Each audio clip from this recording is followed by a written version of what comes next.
Jy luister na die Fairies and Folklore podcast deur Ronel.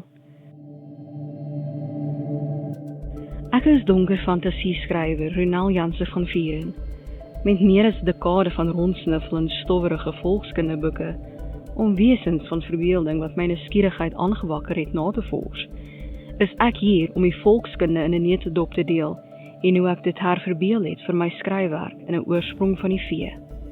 Hierdie is die Fairies and Folklore podcast. Hi, ek is jou gasvrou Ronel Janse van Vieren. Noem my sommer net Ronel. In vandag se episode gaan ons voort met ons verkenning van die veeryk.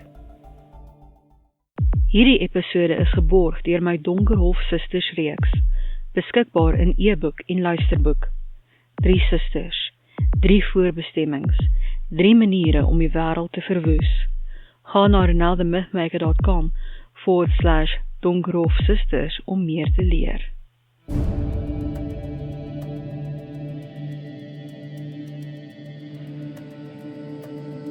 Ons gaan voort met ons verkenning van alleenlopervee. Vandag se vee, Krampus, volkskunde in 'n neutedop deur Ronel. Alhoewel Krampus meestal in alpynse volkskunde gevind word, gaan sy oorsprong terug na die Noorse mitologie. As die kleinseun van Loki is onheil wat jy verwag, met 'n dosis vrees. Krampus, of Pregten of Duivel, is die seun van die Noorse godin Hel. Hy is in volkskunde verbind met Sint-Niklaas, Kersvader, aangesien albei omstreeks 5 Desember aankom.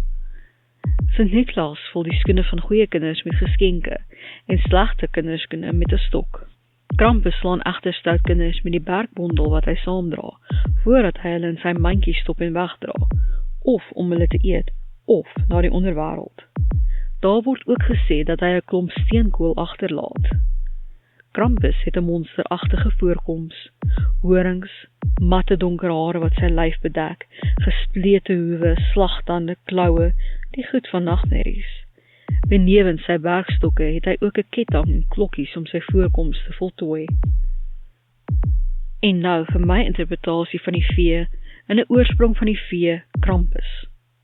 Krampus is die seun van Hel, godin van die onderwêreld. Hy gaan tydens die Kerstyd na die menslike ryk om stoute kinders met 'n bondel bergtakkies te slaan, of om vir hulle 'n klomp steenkool te gee. Hy werk saam met die geskenkgewende hekse Befana en Bertha. Hy verloor sy krag tydens die wintersonstilstand en verlaat die sterflike ryk kort daarna. Hy het donker pels, gedraaide horings, rooierige oë en 'n gevurkte tong. Sy kloue kan deur enige iets skeer.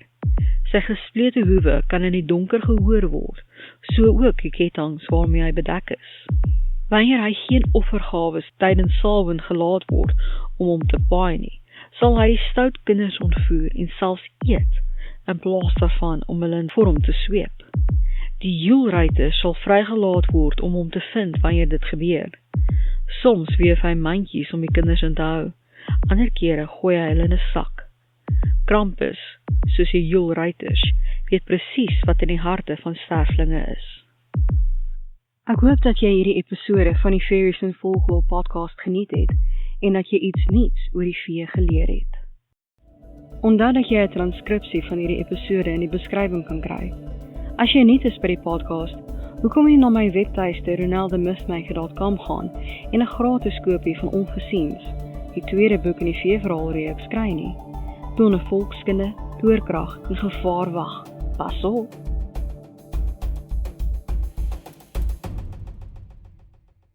Sluit aan vir boeke en volkskunde.